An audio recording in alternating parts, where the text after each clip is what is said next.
자, 방금 오늘 우리 주제와 관련된 유교절, 무교절에 대한 말씀을 들었습니다. 그래서 어제 하나님께서 애국을 심판할 때에 어린 양의 피가 발려 있는 그 집은 유월시키고, 그래서 그 재앙으로부터 구원받은 그날을 기념하는 것이 유월절이라고, 그 유월절에 대해서 이제 살펴봤고요. 이제 실질적으로 바로 이어지는 절기가 3절기가 있어요.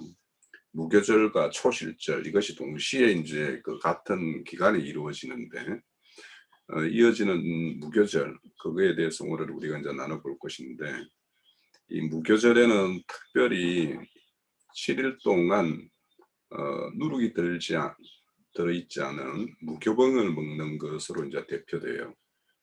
그러면 이 무교병이 우리 어떤 신앙과 관련시켜서 어떤 의미를 가지는 것인지 우리가 한번 살펴봐야 되겠죠.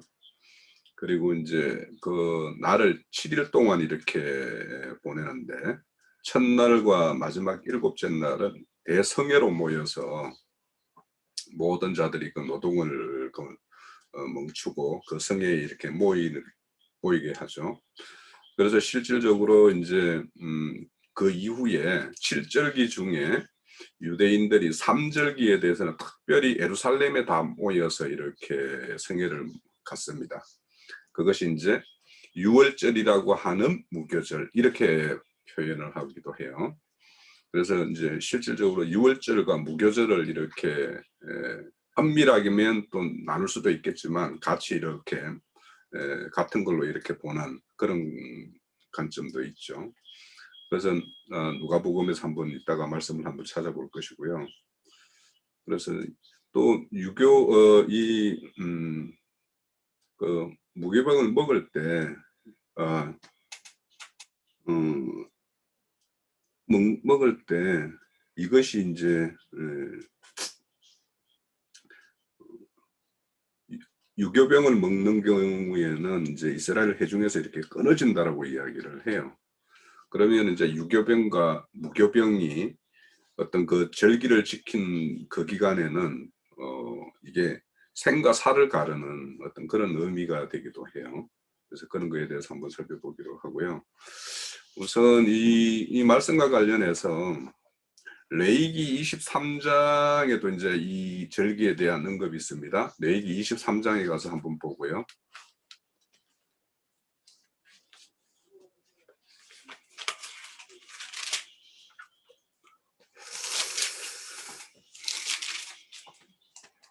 레위기 23장 4절에서 8절까지 유교절과 무교절에 대한 기념을 이렇게 법으로 율법으로 이렇게 제정하셔서 지킬 것을 이렇게 명령하고 또 있어요.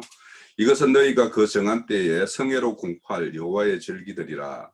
첫째 달 열나흔 날 저녁은 여호와의 유월절이요, 그 달 15째 날은 여호와의 무교절이니 이래 동안 너희는 무교병을 먹을 것이요, 그 첫날에는 너희가 성회로 모이고 아무 노동도 하지 말지며 너희는 이래 동안 여호와께 하제를 드릴 것이요, 7째 날에는 성회로 모이고 아무 노동도 하지 말지니라, 이렇게 이야기하고 있고요. 자, 신약에 와서 이제 누가복음 23장을 한번 볼게요.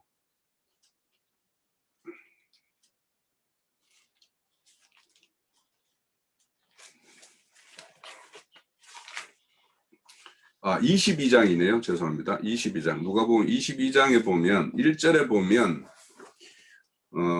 유월절이라고 하는 무교절이 다가오매, 이렇게 기록하고 있고, 7절에 보면 유월절 양을 잡을 무교절 날이 이른지라, 이렇게 이야기를 해요. 그래서 유월절과 무교절이라는 것은 한 이렇게 묶음으로, 그래서 이제 대성회로 모이는, 예루살렘 성에서 모이는 그 3절기를 이야기할 때 유월절, 오순절, 초막절 이렇게 이야기하기도 하고, 무교절, 또 오순절, 초막절, 뭐 장막절 이렇게 이야기도 하고 이렇게 해요. 그만큼 이제 유월절과 무교절은 떼놓고 이렇게 연결시킬 수가 없는 거죠. 왜냐하면 출애굽이라는 그 큰 어떤 상황을 두고 있는 어떤 상황이 일이기 때문에, 그래서 유월절과 무교절은 이렇게 한 묶음으로 이렇게 이야기를 하고 있는 부분도 있다라고 우리는 알 수가 있죠.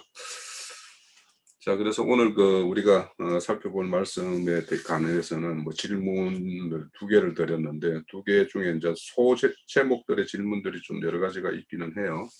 그래서 이것들과 관련해서 또 여기에서 빠진 우리 오늘 살펴볼 12장의 무교절에 관련된 말씀을 오늘 이렇게 함께 나누도록 합니다. 자, 그럼 시작을 하죠. 느낀 대로 알아보겠습니다.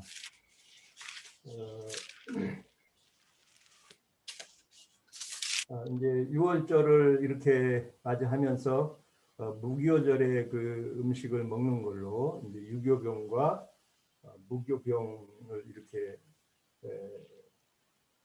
나누고 있고, 또 어떤 그 어린 양을 상징하는 예수님에 대한 그런 그림들로 우리가 이렇게 이해할 수 있다고 보는데요. 또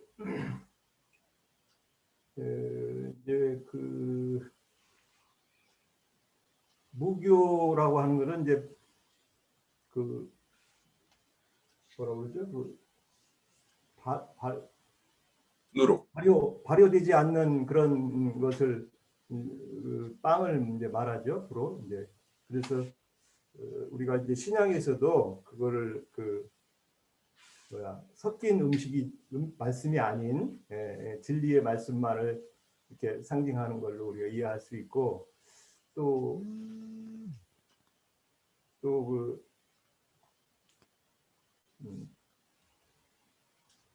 우리가 그 진리 안에서 더 이제 이렇게 깊이 들어가는 그런 그 상황이고, 물론 이제 출애굽한 그 우리 이스라엘 백성들이 그 광야에서 그 만나를 이렇게 먹고 불기둥과 구름 기둥으로 이렇게 인도함을 받았지만, 그 광야 신앙으로 이렇게 맞춰지는 그런 경륜이 펼쳐지는데, 어떤 그 육과 혈이 처리되는 그 과정들은 여러 그 단계가 있다는 것을 이제 말씀들을 통해서 이렇게 이해를 합니다. 그래서 우리가 이제 오순절까지는 뭐 어떤 이렇게 젖먹이는 그런 말들이 이제 좀 있고, 초신자들한테는 또 이제 나아가서는 장성한 자들에게는 단단한 음식으로 예표된 진리의 말씀들을 이해하는 그런 또 단계가 있다고 이렇게 우리가 말씀을 통해서 많이 이해하죠. 그래서 뭐 저는 이렇게 말씀 증거를 많이 안 하던 사람이다 보니까 여기저기 그냥 이렇게 주님이 주시는 생각 안에서 그냥 이렇게 증거를 많이 하는 편이라, 뭐 우리 지체들은 뭐 이렇게 다 잘 이해하리라 생각하면서 이렇게 뭐 우리 유영진이 가끔 얘기하는 두서없는 말로 저는 이게 증거를 하니까 좀 편하게 들어주시고 그랬으면 좋겠어요. 그래서 이제 우리가 뭐 여러 말씀들을 많이 보면은, 그래서 이제 선지자들은 주로 이제 그것을 유교병과 무교병을 이제 나아가면 이제 할례라는 그런 단계로 또 이해해서 이렇게 말씀들을 증거하는데, 그 할례가 이제 8일 만에 주로 이제 할례를 하고, 아브라함도 이제 창세기 17장 가면은 그 할례를 하고 그 할례를 이렇게 얘기하는 말씀이 전개되는데, 그래서 이제 그 중동에 있는 아브라함의 육적 후손들이라는 사람들은 거의 다 이렇게 남자고 여자고 이렇게 할례를 하는 것 같더라고요. 그래서 뭐 지금에 와서는 여러 가지 뭐 그 장점과 단점이 이제 이렇게 교차되는데, 그것을 육적으로 그런 말씀을 받은 사람들을 보면은 뭐 그게 어떤 시사하는 바가 굉장히 있는 것 같아요. 왜냐하면 이 말씀을 육적으로 받아서 뭐 나쁠 것도 없는데, 그 안에 머무르는 단계에서 그걸로 고착화되는 그런 현상들이 일어나는 걸 봐요. 우리가 말씀을 추구하면서도 보면은 어떤 단계까지는 잘 이렇게 따라오는데 어떤 또 더 나아가는 것이 되면은 거의 거부하는 예, 그런 단계들을 많이 느껴요. 그래서 그 이제 선지자들은 주로 이제 그런 할례를 가지고 그 어떤 육적 할례보다 마음의 할례를 해라 이렇게 그 주로 많이 증거들을 하죠. 그래서 그 뭐 신명기 같은 데서도 물론 그 마음 할례를 이렇게 얘기를 하고 있고 또 그 선지서들을 보면 거나 이제 여러 가지 그런 데들을 보면은 그 뭐야 예레미야 31장 33절에서는 마음속에 네 언약의 마음속에 둬라 진리의 말씀을 그래서 마음과 또 이렇게 그 연결을 시키고 예. 그래서 우리가 그 진리의 말씀들로 이루어진 그 구약 세대의 이런 표상들이 그 유월절 음식을 먹고 무교병을 먹고 하는 이런 것들이 신약에 와서는 그게 어떻게 우리에게 적용되고 어떤 의미로 우리가 그것을 봐야 되는지를 이렇게 말씀을 통해서 이제 연결해서 이해해보는 그런 시간이 참 저는 오늘 이번에 많이 있었습니다. 그래서 그 이제 그 우슬초라는 것도 이제 이렇게 나오는데 보면은 그 7번을 이렇게 찍어서 백향목과 우슬초와 이제 이렇게 뭐 여러 가지를 연결해서 이렇게 말을 하는데 보면은 문둥병 그 마음에 나는 병들을 그 치료하는 걸로 그렇게 또 이렇게 연결시키고 그 솔로몬은 뭐 담에 나는 그 우슬초라고 이렇게 표현을 했는데 그 담이라는 것이 이제 어떤 그 성벽, 그 굳건한 굳은 그런 상태에서 이렇게 유출되는 그런 상태라고 얘기를 해요. 그래서 우리가 보면은 완악한 그 심정들을 치료하는 데는 그 주님의 그 보혈의 피가 우리한테 치료제로 그렇게 이제 작동하는 영적인 작동하는 그런 걸로 이렇게 이해를 해보고 또 바울 사도는 그 자기를 이제 곤고한 자다. 자기가 마음은 어떤 착하고자 하는데 육과 혈 안에서는 안 되더라. 예. 그래서 자기의 그 곤고함을 그 고백을 하고 오직 주님의 은혜로나 이런 것들이 나의 약함은 주님의 은혜 안에서 강해질 수 있다는 것을 발견했다는 거죠. 그래서 우리가 이렇게 신앙생활을 해보면 정말 자기가 늘 자기의 약함을 주님 앞에 고백하면서 이렇게 진리를 주님 앞에 깨닫게 간구하고 진리의 신앙 안에서 우리가 끈을 놓지 않기를 주님 앞에 기도하는 우리의 삶이 이렇게 요구되는 것 같아요. 그래서 어떤 그 진리를 더 받아들이고 이해하는 데는 우리의 그 낮아진 심령 그런 것들이 굉장히 요구되고 그래서 저는 그 전에 전에 성경을 읽을 때 주님이 어떤 데서는 뭐 어린아이 같은 심령들을 이렇게 표현을 많이 하면서 그래서 그 어린아이들을 이렇게 많이 존중하고 어린 물질적인 어린이들까지도 이렇게 참 하면서 어느 또 종목에 가면은 아이된 자와 젖 먹이는 자들은 화가 있다 이제 또 이렇게 얘기를 해요. 그래서 왜 갑자기 아이벤과 젖 먹이는 자들이 화가 있나 이렇게 이제 상고도 많이 해봤는데 그게 이제 그 아이벤 사람과 젖 먹이는 자들이라는 개념이 이제 그 가르치는 자를 이제 말한다는 거죠. 그러니까 초보의도를 이걸 이제 계속 유교병만 먹이는 그런 걸 말하겠죠. 예, 유교병 그러니까 그 어린아이만 그 계속 기르고 진리에 나아가지 못하는 예.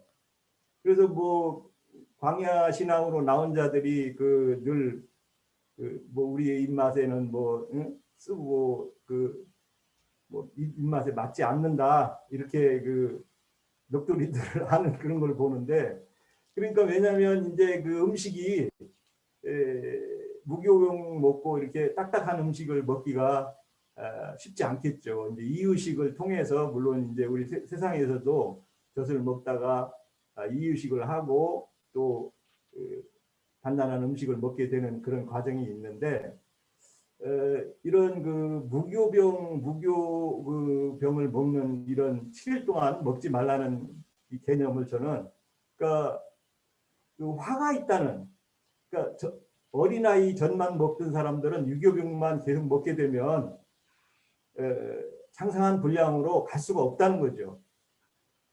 그래서 이제 애굽에 있을 때는 뭐 어떤 그 세상 것에 대한 이런 그 사고가 있었겠지만, 이제 하나님을 정말 알아가는 하나님께서 직접 이끄시고 하나님의 제사장으로 부른 이 하나님만 섬겨야 되는 이 백성들은 진리만이 요구되고 정말 하나님의 말씀으로만 살아가는 그런 자세들이 요구되는데, 그것이 넘기에는 어떤 과정 안에서는 늘 우리에게 요구되는 것들이 있다는 거죠.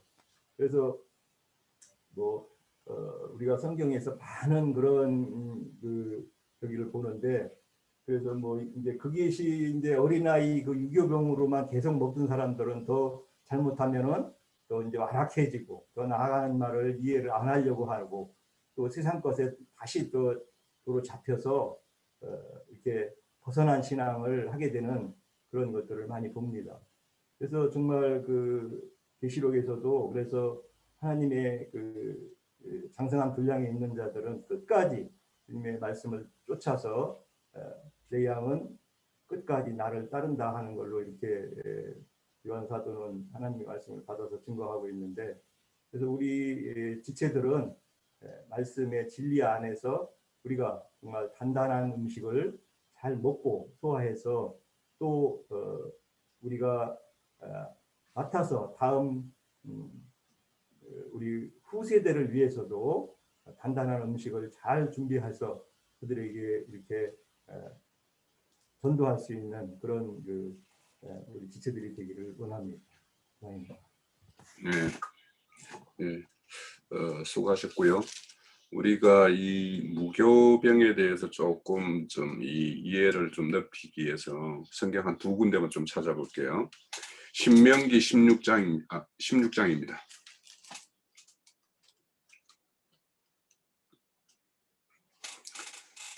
구약 성경 287면에요. 16장입니다. 몇 절 구절만 좀 읽을게요. 아비들을 지켜 내 하나님 여호와께 유월절을 행하라. 이는 아비들의 내 하나님 여호와께서 밤에 너를 애굽에서 인도하여 내셨음이라. 여호와께서 자기의 이름을 두시려고 택하신 곳에서 소와 양으로 내 하나님 여호와께 유월절 제사를 드리되 유교병을 그것들과 함께 먹지 말고 이래 동안 무교병 곧 고난의 떡, 이렇게 무교병을 이야기하고 있어요. 고난의 떡을 그것들과 함께 먹으라. 이는 내가 애굽 땅에서 급히 나왔음이니 이같이 행하여 내 평생에 항상 내가 애굽 땅에서 나온 나를 기억할 것이니라. 그러니까 무교병을 먹는 것은 어떤 고난의 떡이고 애굽을 출애굽한 것을 잊지 않기 위해서 그렇게 먹는다라는 거예요. 자, 이것을 우리 신약에 와가지고 이제 좀 그러면 무교병은 누룩이 없는 떡이죠. 그래서 거친 빵인데 그것을 이제 누룩과 관련해 가지고 왜 그러면 그 누룩 없는 떡을 먹으라고 하는가를 고린도전서 5장에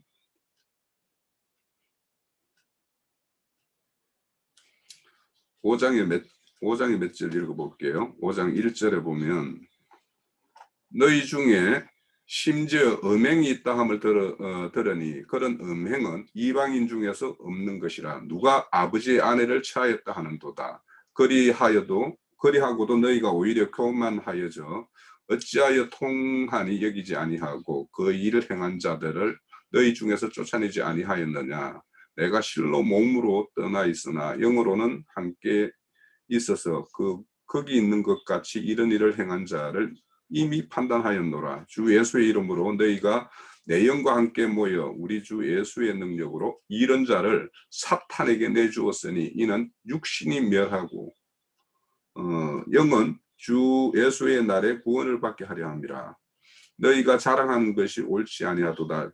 적은 누룩이 온몸에 퍼지는 것을 알지 못하느냐. 너희는 누룩 없는 자인데 새 덩어리가 되기 위하여 묵은 누룩을 내버리라. 우리는 유월절 양 곧 그리스도께서 희생되셨느니라.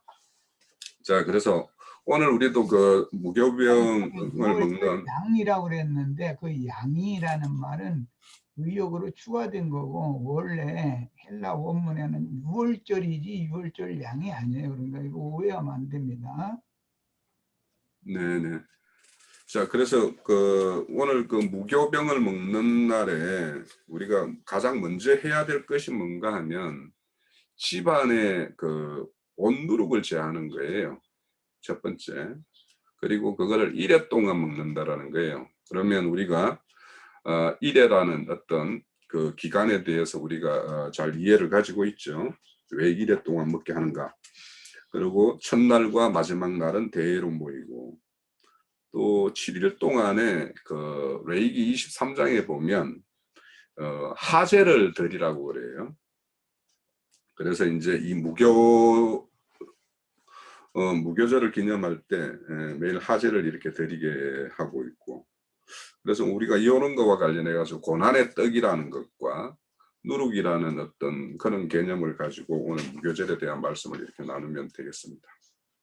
유월절을 이제 어제 살펴봤는데 사실은 이제 유월절의 그 가장 큰 의미는 유월절로 인해서 이스라엘 백성이 사실은 하나님과 혼인을 약속한 언약 백성이다라는 그런 의미라는 것이죠.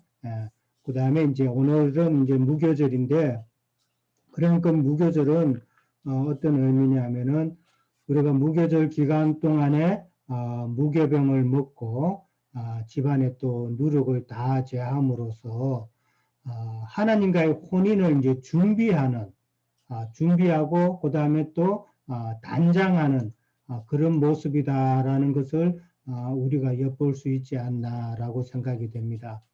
바로 이것이 이제 오늘 우리가 다루는 무교절의 그 가르침이 되겠죠.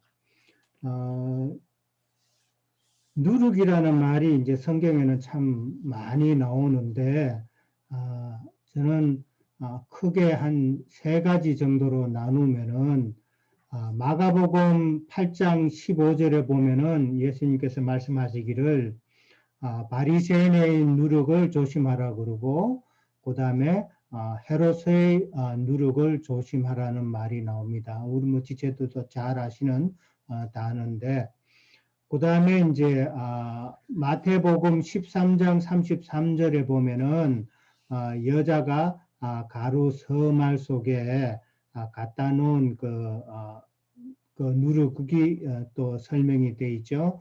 그 누룩을 가루 서말 속에 어떤 여자가 누룩을 넣어서 그 가루가 다 부풀어서 못 쓰게 된 그런 이제 이야기가 있는데, 마가복음 8장 15절에 나오는 바리새인의 그 누룩이라는 것은 뭐 잘 아시는 것처럼 율법을 말하는 것이잖아요. 율법으로 자꾸 가르치려고 그러고, 그 다음에 제자들이 초기 사도 시대 때에 초기에 가장 큰 문제가 바로 이 율법을 어떻게 자꾸 적용시키고 자꾸 가미하려고 했기 때문에 바울이 거기에 대해서 참 많은 말씀들을 하셨잖아요.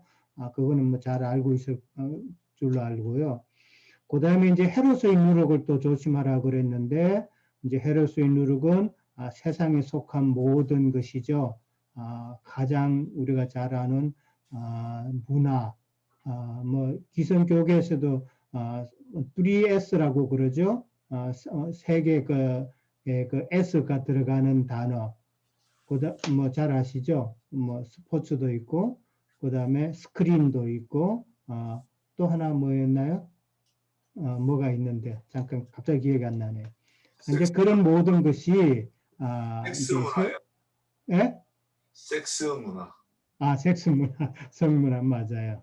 예. 그런 모든 것이 이제 헤로스의 누룩으로 그렇게 또 우리가 설명을 할 수가 있고, 그 다음에 이제 마태복음 13장에 나오는 그 가루서 말에 그 누룩을 넣은 그 여자는 큰 음료를 상징하는 것이죠.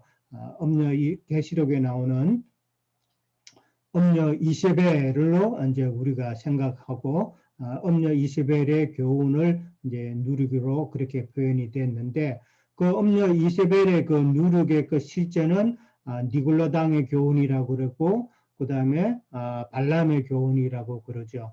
그 다음에 각종 신학 사상이나 철학 사상 이런 모든 것이 음료 이세벨의 교훈 누룩으로 그렇게 설명이 되어 있습니다. 근데 이제 오늘 무교절을 이렇게 보면서 6월절 바로 그 다음 연이어서 무교절 기간을 이렇게 정하시고, 무교절에 있어서 제일 중요하게 지금 강조되는 것이 바로 누룩을 제하는 것이잖아요. 그러면 왜 이렇게 누룩에 대해서 많이 강조를 했을까? 우리가 한번 생각해 보면은 6월절은 다른 교리와 전혀 섞임이 없어야 된다는 것이죠. 다른 교리라는 것은 이제 뭐 유대인의 율법이라든지 또 다른 신종 율법, 자꾸 유대인들은 율법을 만들어냈잖아요. 그 신종 율법을 자꾸 적용시켜서 6월절을 갖다가 가미해서 그렇게 했기 때문에 그렇게 하지 말라는 것을 강조하는 의미다라고 이제 생각이 됩니다. 그래서 성경에도 뭐 보면은 어제도 보면은 이날을 기념하여 여호와의 절기를 삼아 영원한 규례로 대대로 지켜라라는 이야기가 있는데, 오늘 무교절에도 똑같은 말이 나옵니다. 두 번 반복된다는 것은 이 사실이 상당히 중요하다는 것이죠. 그러니까 지키라는 말은 어제도 이제 잠깐 나누었지만은 어떤 절기 행사를 지키라는 그런 의미라기보다는 6월절의 본래의 의미, 무교절의 본래의 의미, 하나님께서 말씀하시고자 하는 그 진정한 뜻을 잘 깨달아서 그것을 변함없이 지켜라라는 그런 의미지, 어떤 행사를 빠뜨리지 말고 지켜라라는 그런 의미는 아니다라는 것이죠. 근데 그런 행사를 하게 되면은 사실은 그 행사로 인해서 행사를 맡은 대제사장이나 여러 뭐 책임자들은 상당히 지위가 높아지죠. 지위가 높아진다는 것은 결국은 그들의 말이 곧 법이 되고 그들의 말이 곧 진리가 되어버리는 그런 악순환이 된다는 것이죠. 이제 우리가 잘 아는 그 가장 악순환 중에 하나가 천주교에서 옛날에 그 교황 무오설이라는 게 있잖아요. 교황은 어떤 말을 해도 어떤 행동을 해도 그거는 험이 되지 않는다는 말도 안 되는 그런 것까지 갔잖아요. 바로 이제 세상적으로 어떤 권위가 있고 세상적으로도 그렇잖아요. 정권을 잡은 사람들은 힘이 있으니까 어떤 사건이 있으면 그 사건을 축소시키기도 하고 또 자기한테 유리하다 싶으면 부풀리기도 하고 이런 것이 세상이고, 이 교계에서도 똑같은 그런 일이 벌어지는 것이죠. 그러니까 절기를 통해서 절기의 실체 대신 그리스도께서 나타나야 되는데 사람이 나타나는 그런 경우가 된다는 것이죠. 오늘날에도 많은 기성교계에서 예배를 드린다고 하지만은 사실은 예배를 통해서 하나님의 말씀이 드러나야 되고 하나님의 영광이 드러나야 되고 그 다음에 예수님의 모습이 나타나야 되는데 어떻습니까? 보면은 예배를 통해서 하나님이 나타나는 것이 아니라 목사가 나타나요. 목사가 나타나고 뭐 옛날에 지금은 한국 가 있지만 여러분이 잘 아시는 그 사랑의 교회 꼭 가는 목사 누구였나요? 사랑의 교회 목사님도 바로 제가 제 집에서 차로 한 5분 거리밖에 안 걸려요. 남가주 사랑의 교회에 있을 때. 거기에 이제 뭐 그때는 제가 이 말씀을 듣기 전에 그 교회 다닌 건 아니었지만은 이제 집이 가깝고 집회도 자주 하고 다른 행사도 많고 그러기 때문에 제가 자주 이제 수잔자매하고 갔었어요. 가면은 후집회라는 것을 해요. 후집회는 뭐냐면 예배 끝나고 그 다음에 그 복음성 시간이에요. 찬양 시간. 그렇게 하면은 목사가 이제 웃옷을 걷어붙이고 그에 와이셔츠만 입은 채로 마이크를 잡고 왔다 갔다 하면서 찬양을 리더를 합니다.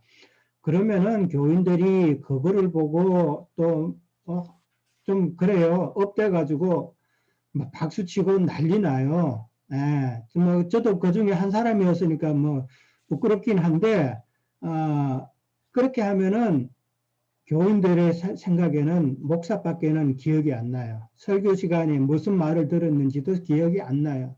그러면서도 지금 하나님께 영광 돌린다 그러면서 박수 타닥 치고 그 다음에 이 자리에 지금 하나님의 영광이 임했다고 그러면서 그러는데 하나님의 영광, 사람이 무슨 박수로 하나님께 영광이 됩니까? 하나님의 경륜에 따라서 하나님의 행상으로 지원 받아져 나가야 하나님께 그게 영광이 되고 하나님의 말씀이 우리한테 와야 또 하나님의 영광이 우리에게 임하는 건데 지금 생각하면은 그 영광의 뜻이 뭔지도 모르고 참 어리석은 짓 했다는 생각이 듭니다. 예, 세상 교계는 그렇게 참 말씀을 모르니까 그렇게 엉뚱한 짓을 한다는 것을 잠깐 말씀드렸습니다. 자, 그래서 이 6월절 다음에 바로 무교절이 이렇게 나오는 것은 참 하나님께서 그만큼 6월절이라는 것 자체가 6월절의 의미는 사실은 구속의 기초 진리를 지금 이야기하고 있는 게 6월절이잖아요. 이 그리스도의 그 피로 우리가 구속함을 받고 이제 세상에서 나와서 온전한 믿음 생활 하는 것이 이제 6월절의 의미이기 때문에 6월절이 그 6월절의 그 기초가 예수 그리스도의 그 구속이 흔들리면 안 되잖아요. 그게 변질되면 안 되기 때문에 지금 6월절과 더불어서 무교절을 통해서 지금 누룩을 그렇게 강조하면서 그것을 다 제거하라는 것을 우리가 이제 봐야 된다는 것이죠. 그러니까 그만큼 6월절이 무교절도 중요하지만은 6월절이 구속의 기초이기 때문에 그만큼 중요하기 때문에 그런 내용이 지금 연이어서 6월절 다음에 나오지 않나 그렇게 생각을 합니다. 그 다음에 이제 아까 바리새인의 그 누룩이 이제 율법의 가르침이라 그랬는데 이제 고린도전서 5장 7절을 8절에도 보면은 묵은 누룩이라는 말이 나오더라고요. 그 묵은 누룩이 이제 바로 유대인들의 그 율법 그것이 묵은 누룩으로 바울 사도는 그렇게 표현한 것을 봅니다. 그 다음에 이제 오늘 그 본문 가운데서 보면 무교절을 지키라 하면서 이날에 내가 너희 군대를 애굽 땅에서 인도하여 내었다라고 그랬어요. 그래서 여기서 지금 무교절을 이야기하면서 군대를 이렇게 언급을 하셨는데 홍영경님 그 질문에도 군대에 대한 그 질문이 있었는데 이 말은 군대의 군인이 되고자 하려면은 바로 무교절을 행해야 된다는 그런 자격을 설명하는 것이 아닌가 그렇게 이해를 합니다. 사실 유대인들에게 있어서 지금 애굽에 있다가 지금 광야 생활로 나가고 그다음에 이 무교절을 지키면서 무교병을 먹으면서 썬나물을 먹고 참 딱딱한 음식을 먹기에는 상당히 어렵죠. 사실은 갑자기 환경이 바뀌는 그런 상황이기 때문에 쉽지가 않은 건데 바로 이 군대가 그런 상황이잖아요. 세상 생활 하다가 군대를 가면은 갑자기 모든 환경이 바뀌고 음식도 정말 군대밥 먹는다는 게 뭐 저는 경험을 뭐 많이 안 해봐서 모르지만은 그게 먹기가 참 쉽지 않다고 그러더라고요. 처음에는 그런 것이 참 다 경험을 하고 또 견뎌내야 하는 것이 군인이듯이 무교절을 다 견뎌내야 하나님의 군대가 될 수 있다는 것을 의미하는 것이 아닌가 그렇게 생각을 합니다. 군인에 이제 있어서 또 중요한 것은 군대에 있어서는 인내가 참 필요하죠. 인내가 필요하고 그 다음에 무엇보다도 군대라는 그 환경에 적응을 잘해야 되죠. 요즘은 상당히 이제 많이 좀 적어진 것 같은데 뭐 셀폰도 군대 내에서 일정한 시간에 허용도 하고 그러기 때문에 좀 한데 옛날에는 군대에서 탈영하는 사람도 많고 그 다음에 자살하는 사람도 많았잖아요. 그것도 환경에 적응을 못한 거잖아요. 물론 무리한 그런 압박도 있었겠지만은 일단은 군대는 그런 환경에 적응을 잘해야 된다. 그러니까 군대의 특징은 또 하나 이 개인 활동이 아니죠. 반드시 군대는 단체 활동을 해야 된다는 것이죠. 단체 활동이라는 것은 우리도 늘 행자님 강조하셨지만은 교회 생활을 통해서 단체적인 구원에 대해서 많이 강조하셨잖아요. 그래서 참 우리가 각자가 지체가 돼서 교회 안에서 다 세워져서 참 온전한 교회로 그렇게 세워야 하는 것이 하나님의 뜻이다라는 것을 우리는 잘 알잖아요. 그래서 군대의 특징은 그런 단체 생활과 그런 인내와 환경 적응을 잘 해야 된다는 것이죠. 사실 저도 처음에 이 말씀을 듣는 것이 참 어려웠어요. 왜냐하면 세상 교회 생활을 오래 하다가 이 말씀을 딱 들으니까 완전히 환경이 바뀌잖아요. 환경이 바뀌니까 참 처음에는 뭐랄까 좀 재미도 없다 그럴까 뭐 신앙생활 하는 것 같지도 않은 것 같고 또 말씀에 대해서 깊이 그때는 모를 때니까 참 적용하는 것이 상당히 좀 나름대로 좀 어려웠었어요. 어려웠는데 지금이 이제 뭐 이제 원래 이제 11년째가 되는데 이제 적응이 안 되면 안 되죠. 이제는 적용이 이제 됐다고 생각을 하는데 그런데도 아직은 조금 좀 뭐라 그럴까 딱딱한 부분에 있어서 내 자신이 조금 부담이 되고 하는 그런 것들도 여전히 있기는 합니다. 자, 그다음에 이제 무교절에 이제 무교병을 이제 오늘 본문에 유교병 말도 나왔는데 이제 유교병은 이제 누룩이 들어간 건데 근데 무교병을 통해서도 우리가 배우는 게 있잖아요. 무교병은 절대는 이제 밀가루를 이제 다 반죽해야 되잖아요. 반죽하는 것은 여러분이 잘 아시잖아요. 우리가 부서지는 과정이잖아요. 그런 부서지는 과정을 먼저는 겪어야 되고 그 다음에 반죽된 그 가루를 갖다가 떡을 만들려면은 물로 반죽을 해야 되잖아요. 이제 물로 반죽한다는 것은 이제 말씀으로 반죽이 되는 것을 말하는 건데 이제 한 덩어리가 된다는 것이죠. 하나님의 말씀으로 교회 안에서 지체들 간에 참 한 덩어리가 돼야 되는데 이제 그 의미라는 것이죠. 그 다음에 이제 반죽이 되면은 그것을 불에 굽죠.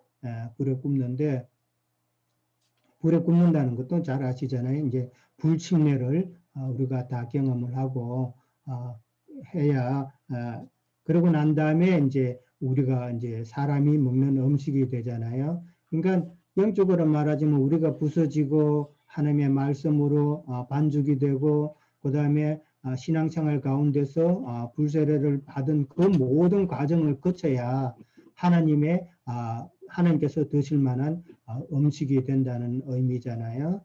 뭐 지체들이 잘 아시니까 뭐 제가 뭐 다른 말할 거 없는 것 같은데, 그 다음에 이제 그 오늘 그 본문에 보면은 이제 이스라엘의 해중에서 끊어진다라는 말이 이제 있잖아요. 뭐 잘 아시지만은 해중에서 끊어진다는 것은 그 당시 그 유대인 사회에서 출교를 당하는 것이잖아요. 그 예수님 오셨을 때 예수님에게 그 나음을 받은 사람도 그 부모가 자기가 그 유대인의 그 사회에서 출교 당할까 봐서 자기 아들한테 이제 물어보라고 이제 그렇게 이야기를 하잖아요. 출교를 당한다는 것은 이제 하나님 없는 삶을 살게 된다는 그런 의미고, 하나님 없는 삶은 바로 유대인들이 생각하기에는 지옥으로 간다는 그런 사상이기 때문에 바로 출교당하는 것은 바로 내 영혼이 지옥불에 떨어진다는 이런 사상을 갖고 있기 때문에 상당히 엄한 경고죠. 엄한 경고고 유대인들이 상당히 무서워하는 그런 벌칙이라고 그럴까요? 그렇게 우리가 이해하면 될 것 같습니다. 그 다음에 이제 아까 그 홍현재님께서도 이제 고난의 떡이라고 이제 무교병을 표현을 하셨는데, 신명기 16장에 아까 제가 말씀드린 거 부서지고 그 다음에 반죽이 되고 그 다음에 불세례를 당함으로써 하나님의 음식이 드실 만한 음식이 된다는 것이 참 고난의 떡이라는 표현이 딱 맞구나 하는 그런 생각이 듭니다. 네, 여기까지만 하겠습니다. 그래서 형제님들이 뭐 유교병과 무교병의 말씀을 많이 하셨는데 저도 느낌이 있어가지고요. 우리도 세상에서 살다가 전도를 받고 기독교로 갔었잖아요. 기독교로 들어가면은 유교병만 먹여요. 거기서는 뭐 세상 축복받으라 하나님의 말씀도 섞여 있지만 세상 축복받으라고 많이 하고 이제 조금 환경에 문제가 있고 좀 고난이 오면 그 고난을 해결해 달라고 기도원으로 가잖아요. 이게 차로 싣고 기도원에 가는 차가 있어요. 거기다가 다 태워가지고 기도원에 가서 이제 뭐 3일이고 4일이고 5일이고 그래서 금식 기도가 하면서 그 문제를 해결해 달라고 저희 집에 올 때까지 내려올 때까지 거기서 이제 그 문제 갖고 그러거든요. 근데 그런 고난을 주님이 일단은 예배당에 들어왔으면 이제 시작이 된 거잖아요. 세상에서 이제 종교로 들어가면은 그런 이제 그 믿음 생활이 시작이 된 건데 거기에서는 이제 유교병을 계속 먹이니까 이제 고난이 주님이 보내게 되면 그거를 해결해 달라고 막 저기 맨날 며칠 그것 때문에 기도를 하고 근데 이제 그 유교병을 먹고 이제 그 영이 거듭나면은 이제 교회 안에 들어오게 되잖아요. 그래서 이제 기독교에서 나와가지고 이제 6월절을 이제 빨리 급히 나와야 돼요. 거기서는. 그래서 6월절을 먹은 다음에 이제 무교병을 먹게 되는데 무교병을 먹으면 우리가 이제 그 영이 거듭나서 교회 안에 들어오면은 우리가 끝날 때까지 몸의 구속을 입을 때까지 계속 무교병을 먹어야 했잖아요. 근데 사도 바울도 디모데한테 너는 복음과 함께 고난을 받으라고 그랬어요. 근데 우리는 이제 고난이 오면은 기독교 다닐 때처럼 그거를 해결해 달라고 기도하는 것이 아니라 이거는 주님께서 뭔가 나한테 문제가 있기 때문에 그게 아무래도 육신의 것들이 옛사람의 것들이 많이 있으니까 그거를 이제 해결해 달라고 기도하는 것이 아니라 주님 앞에 가져가 물어보게 되잖아. 이거 왜 이런 환경이 왜 왔는지 내 이제 육신의 것들을 주님이 그 옛사람의 것들을 처리하기 위해서 뭔가 깨닫게 하기 위해서 그런 이제 고난이 온다고 봐요.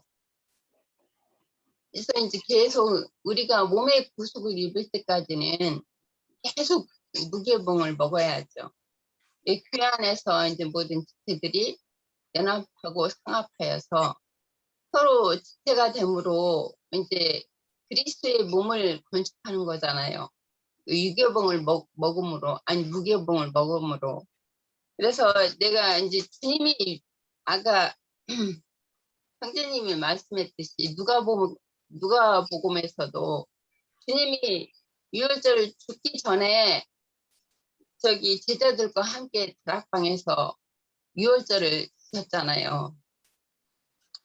그리고 이제 그 신약에 들어오면은 바울 사도가 이렇게 말씀하신 게 있어요. 이게 제가 조금 볼게요.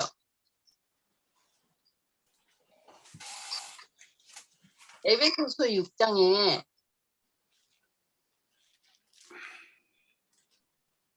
6장에 보면은 여기 그 아침까지 남겨두지 말고 아침에 남은 것은 곧 주사르라.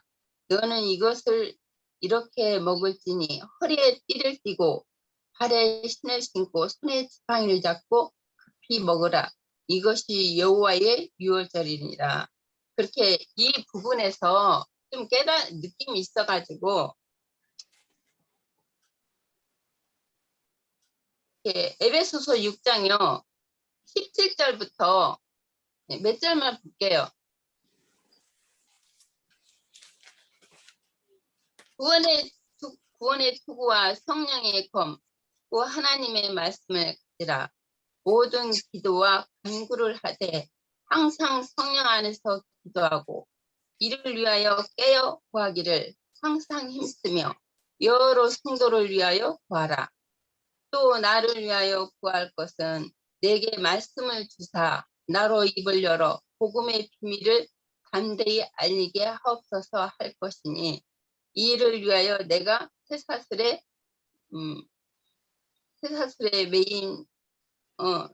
메인 사신이 된 것은 나로 일에 합당한 일을 담대히 알게 하옵소서 할 것이라. 여기 내가 잘못 좀 적어간 것 같은데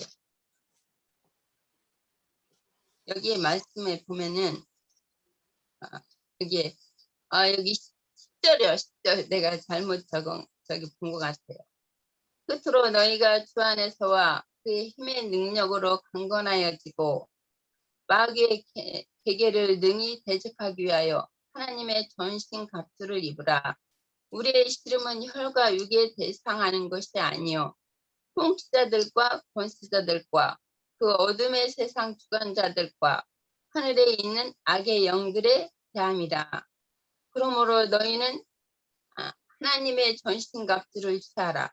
이는 악한 날에 너희가 능히 대적하고 모든 일을 행한 후에 서기 위함이라. 그런즉 서서 진리로 너희의 허리띠를 띠고 의의 호신경으로 지고 평안의 복음에 준비한 것으로 신을 신고 모든 것 위에 믿음의 방패를 가지라. 이로써 능히 악한 자들을 모든 불화살을 소멸하고 구원의 투기와 성령의 검 곧 하나님의 말씀을 가지라. 여기까지. 여기 느낌이 있어가지고 저기 조금 교통했습니다. 여기까지입니다.